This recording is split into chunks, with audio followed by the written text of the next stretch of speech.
O arroba aqui, ó, Revolução Interior, Samuel Sena, né? Ele faz um comentário aqui, Glenn, você não é de esquerda nem de direita. Acredito que seja isso, Ah, né? você tem você se posiciona de algum jeito ou prefere não?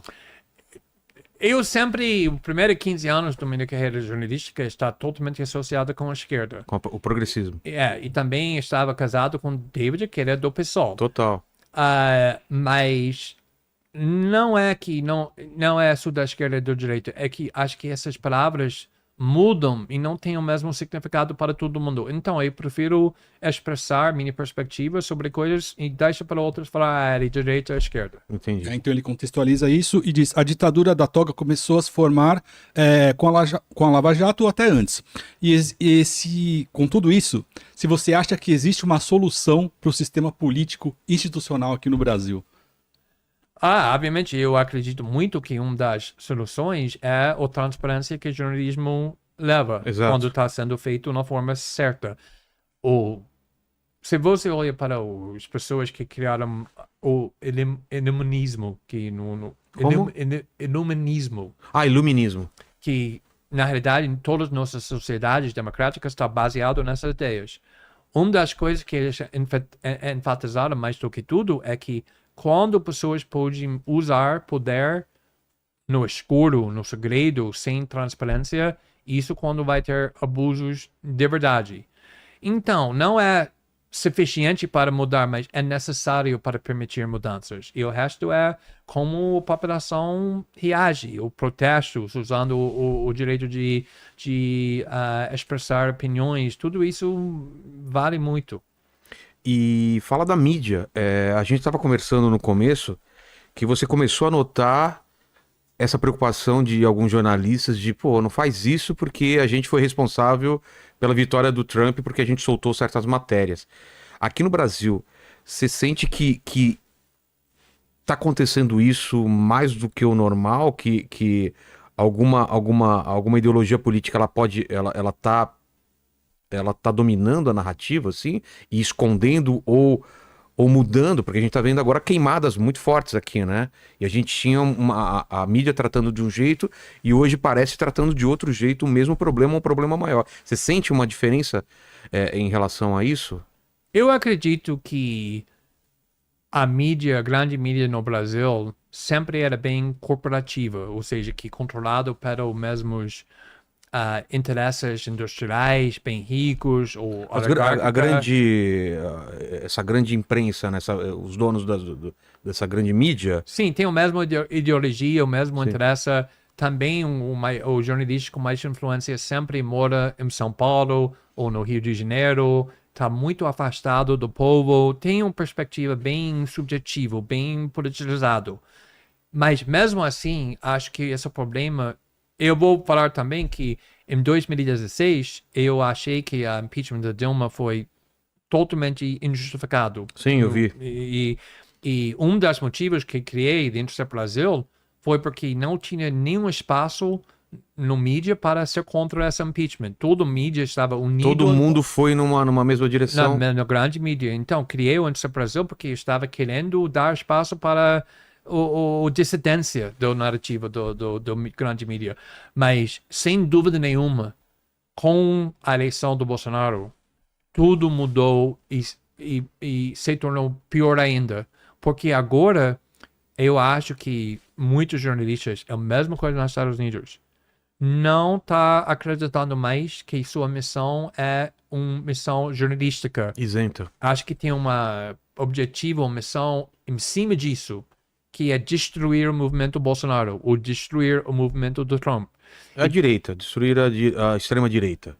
Ou o direito populista. Eles não têm problema populista. com Geraldo Alckmin. Obviamente, ele é o vice do Lula. Mas no que passado... era da direita. Essa direita populista. Ele foi chamado de fascista no passado. Racista. Também o Alexandre de Moraes, em 2017, quando ele foi indicado para Michel Temer, a esquerda estava totalmente contra a indicação. Chamou Alexandre de Moraes golpista, racista, supremacista branco, porque ele era no policial em São Paulo, no governo do Geraldo Alckmin, acusando ele de matar jovens negros, usando policiais. Toda a acusação fascista, racista, supremacista branca, golpista.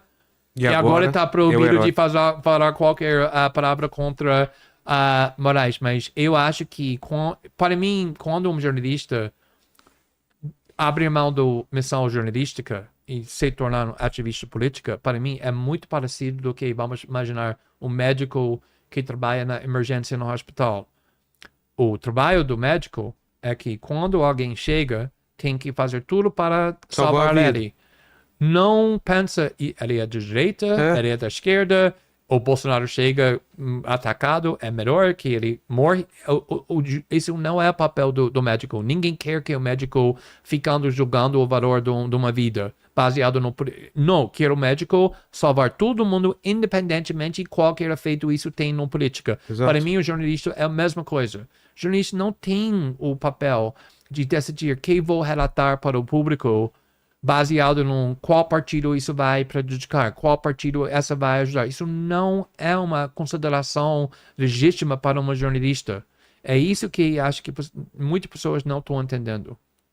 Você estava falando dessa época do impeachment da Dilma, onde tinha a imprensa toda tradicional indo para uma mesma direção. E agora você tem uma capacidade, como a gente tem aqui, de fazer esse programa na internet, e hoje a informação ela se descentralizou, né? Você pode, você mesmo, da tua casa, do teu escritório, falar o que você pensa, dar a sua opinião. Tudo bem, mas tudo isso depende da liberdade de expressão. Sim. É por causa disso, para mim, isso é o caso principal. Porque eu acredito muito no valor da internet, justamente para... Descentralizar esse monopólio, né? Exatamente. E isso estava acontecendo. Isso está dando muito medo para facções poderosas. Claro, que sempre quer defender seu poder. Exato, perderam esse controle monopólio. da informação. E eu acho que todo esse regime da censura, que não está acontecendo só aqui no Brasil, só um pouco mais avançado aqui, mas na Canadá, na Reino Unido, na Europa, nas Estados Também tem Unidos, esse na movimento. Austrália, é sobre esse medo que eles têm que vai acontecer se nós perdermos controle de pensamentos da pública. E acho que isso foi causado principalmente por causa da saída do Reino Unido O Brexit. com o Brexit, e depois, 3 meses depois, a vitória do Trump contra Hillary. E foi isso quando eles entraram em pânico. Meu Deus, não conseguimos aguentar ou permitir mais essa internet sendo livre. É perigoso demais. Não para a sociedade ou democracia, para nós, para nosso poder. É. E foi isso que causou esse regime de censura apareceu. E é engraçado que qualquer filme que você vê, que você veja de distopia do futuro, é um povo com um monopólio de informação. Não tendo acesso, não tendo liberdade de expressão e sendo massacrado ou a informação única sendo pulverizada no cérebro das pessoas. Você acha que num futuro a gente pode caminhar para isso se a gente não tomar cuidado? Não tô falando de 5 anos ou 10 anos, mas que a gente pode ter um futuro meio desses filmes distópicos de No livro Big Brother. No livro nos Estados Unidos, sobre Big Brother, o livro que todo mundo lê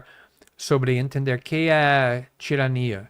É o livro bem famoso do George Orwell, chama de 1984. Também é muito comum de ler isso também no ensino médio para... Não sei, mas nos Estados Unidos todo mundo está lendo para entender o que é tirania, o que é o perda da liberdade. E uma das coisas que o governo repressivo fez nesse livro, uma das coisas principais, criou um Ministério da Verdade. E o governo tinha o poder de decretar essa ideia é verdade, essa ideia é falso. E depois vamos proibir ideias falsas, ideias que nós consideramos falsas, para só o povo pode ouvir a verdade definida pelo governo. O governo tinha o monopólio da verdade. É isso que também, quando eu estou ouvindo Alexandre de Moraes justificando essa censura, falando que essa é desinformação, isso é Ministério da Verdade. Ou seja, que durante a epidemia do Covid, tinha muitas ideias que foram proibidas, que foram provadas como verdades. Então, não era só mentiras que foram censuradas, foi muitas no coisas... pacote, muita verdade, no que se provou verdade, foi proibido também. A origem do vírus, que eles mentiram e disse que foi provado que vem do animais para humanos, que na realidade tem grande probabilidade ou possibilidade que vazou do laboratório na China.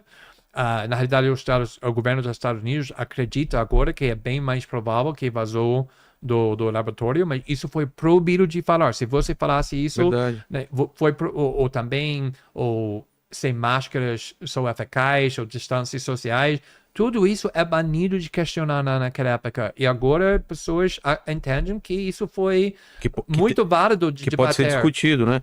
E não te espanta um pouco que pessoas não só não se espantem com o aumento do controle, mas até peçam por isso? Tem muita gente pedindo por mais controle, cada vez mais controle.